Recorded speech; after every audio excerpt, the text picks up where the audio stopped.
Alright guys, hi. I know you haven't seen me in forever.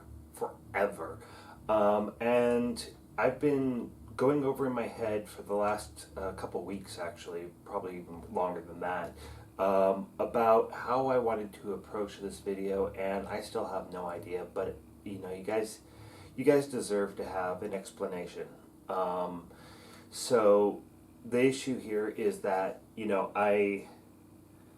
I kind of, I started the Patreon and then I fucking disappeared, right?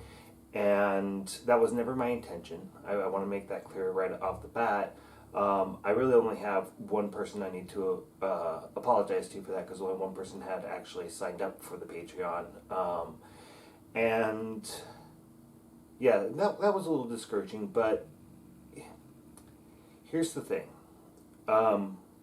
In January, I had gone to the Sin City Classic, and then I proceeded directly off to go to Brazil, as you guys have seen the Brat Tamer video, I'm sure, and the Karasi video that I did while I was out there. But, I went down there, and I went to Sin City Classic, and I was surrounded by wrestlers, and it was fucking amazing, right?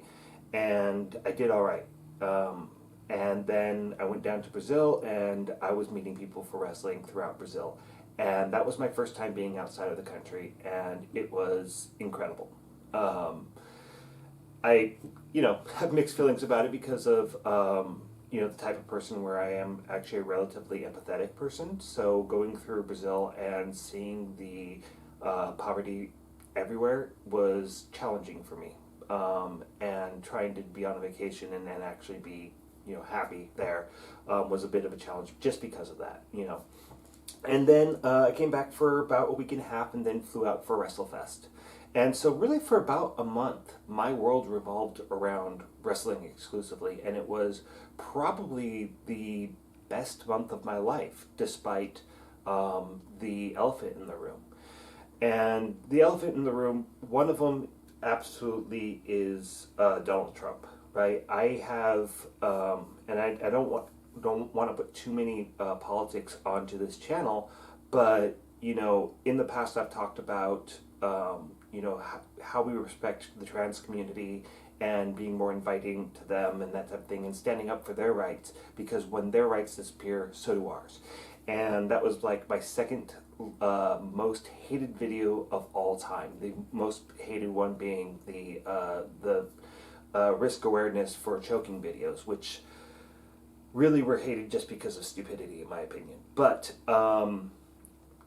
and I think that the trans videos, even though not many people commented on it, was hated because people in our gay community are quite bigoted at times, and especially towards the trans community. So I don't feel bad about doing either one of those videos, but what this has to do with it is that I was living in this bubble when I was, for that whole month that I was away, and it was fantastic. But then I came back to reality, and the reality was that we have probably the most evil person that has ever been in politics in our country, leading this country, and people not seeing how this relates to the Holocaust.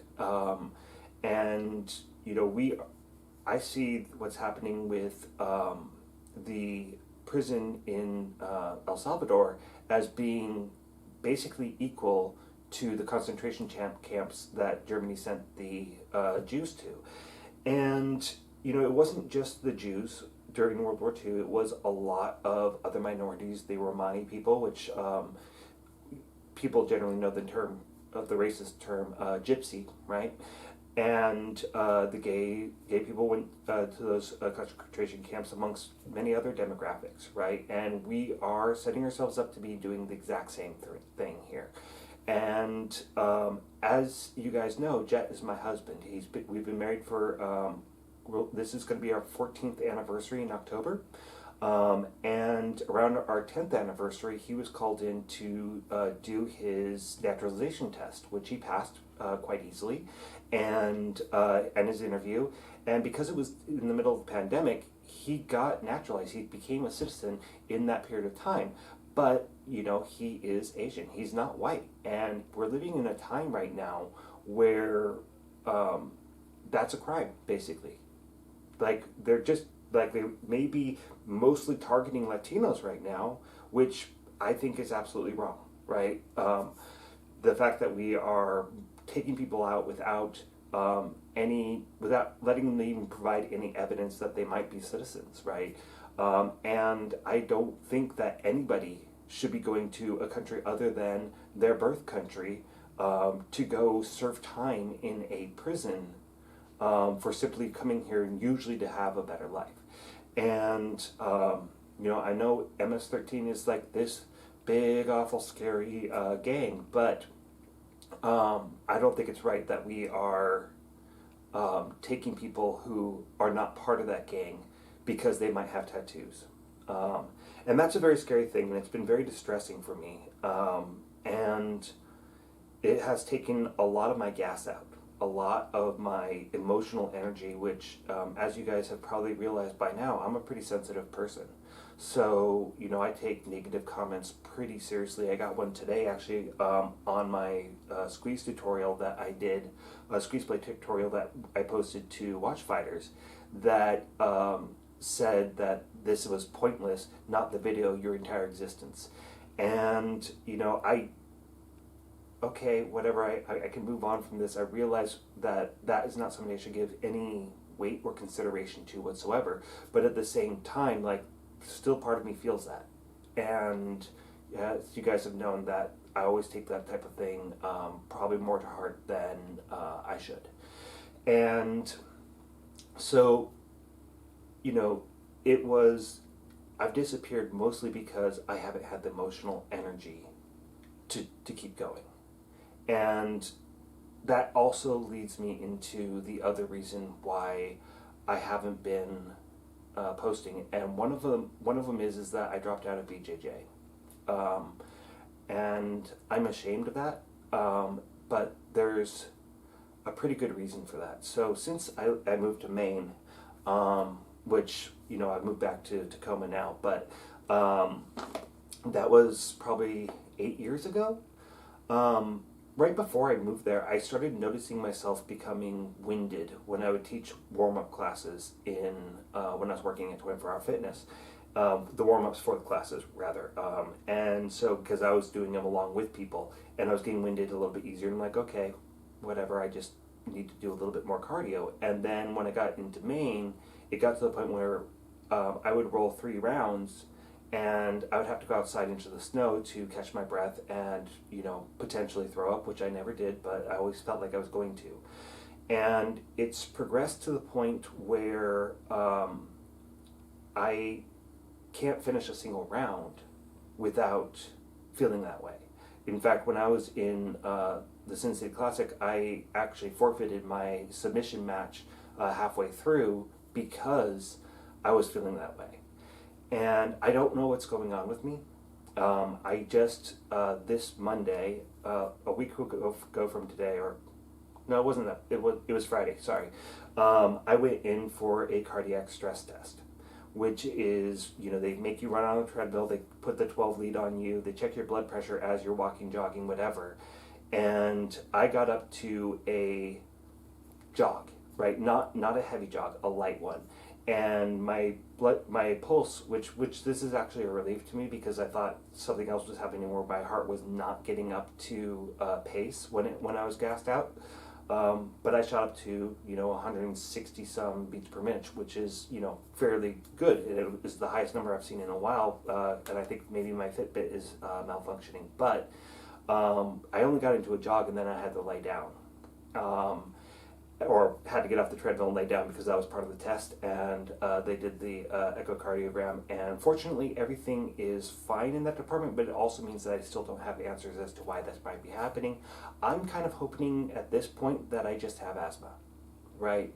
And it's just gotten worse as I've gotten older, because then I can just get an inhaler and hopefully take care of it, but my ability to roll and wrestle has been so incredibly hindered by this that I'm really struggling. and that started to put in some more imposter syndrome. Once I got back, and not everything that I taught in classes went as smoothly as I wanted them to, and I do know the reasons why. But, anyways, so yeah, I've been very concerned about my health, and I've been very aware that, especially in the last couple of videos that I've posted, I've been getting winded making those, and you guys can probably see. Yes, he's out of breath when I'm teaching you things, and that's been putting more strain on me for imposter syndrome, right? I know that I'm just a blue belt. I'm not a black belt or anything like that. And despite being completely open about that, I still have people who think that I'm a black belt because I have this channel, and that's simply not the case. I just have this channel because nobody else does. No one else is stepping up. So, yeah, and so not being able to perform for you guys and not being able to have breath to actually teach with has been a real challenge for me. And so that's one of the reasons why I have not been posting. And, like I said, I really don't want to go back and do videos without Nuke, somebody to demonstrate on. When I look at where the holes are in what I've taught on this channel, a lot of it is, yes, we've covered this topic, but I did it on, a foam roller with wearing a gi, right? I did it on a punching bag, not on another person. And, even then I knew that I wasn't exactly, preparing you guys to be wrestlers. I was preparing you to train during the lockdown. And so, I want to go back and I want to redo the entire channel with ukes and that type of thing. And that's one of the reasons why I started the Patreon, is that, I have over 3,000 subscribers on here. If everyone came on and they even went on the lowest tier, which was $5, that's $15,000 that I would have per month to travel, which obviously that's way, way, way more than I actually needed in order to make that happen. But me being able to travel allows me to go and see and meet up with ukes, people that are willing to film and be part of this process. And that just I got $5 one month because only one person signed up, and then when I didn't continue making videos, that person unsubscribed. And I really, it just never became a reality that I'd be able to go out and meet with people and have that uke and be able to give you guys a better quality videos. It just wasn't going to happen. And so I don't know where I go from here. Obviously, for health reasons, my health things, I have to go and deal with those things and figure out what's going on and hopefully get my conditioning back and get to a place where I can actually train again, because I need to be sharp at what I do in order for me to pass on to you guys what I know. And likewise, I need to be healthier and taking classes so I can expand my vocabulary, my understanding of submission wrestling. So again, I can give that to you guys, and you have somebody that's worthy of teaching you. And right now, I don't feel that I am. So I don't know when I'm ever going to post again. Right now, my wrestling room is completely filled with crap because I'm cleaning out my basement. And so I don't know when I'm gonna be able to roll again. I don't know when I'm gonna be able to teach again. I don't know anything. So I appreciate that you guys have been patient with me, and nobody's really been like, hey, demanding we need more videos now, or shaming me for disappearing like that. And I appreciate that. One thing that I would ask for everybody to do is, when you go through and you're watching the videos that are already on the channel, that you go through, and if you see a video and you like the way something was taught, could you put that down in the comments for me? Let me know what works for you, what doesn't. Because, and just be constructive, right? Which videos you think that this was a really, really great way of teaching, because if I can find ways that convey what I need to you guys, I think that makes me a much more effective teacher. Teaching at WrestleFest was a very enlightening process, and I really enjoyed doing that because it did make me a better teacher. And doing those last couple videos, those 4 videos that I did for WrestleFest, I think those are some of the best ones I've ever done. So along with the ones I did with Scion Cruz, but when I bring that up, it was a long time ago when I did those. So I feel like I'm letting you guys down. I am letting you guys down, but I don't know what to do at this point to not let you down. So thank you guys for hearing me rant. I just wanted to give you guys a little bit of an understanding of what's going on and why I've been AWOL. So yeah, that's where we are, and hopefully in the future we get something better, right? We get to a much better place. That's it. Thank you guys for watching. I'll see you on the next one.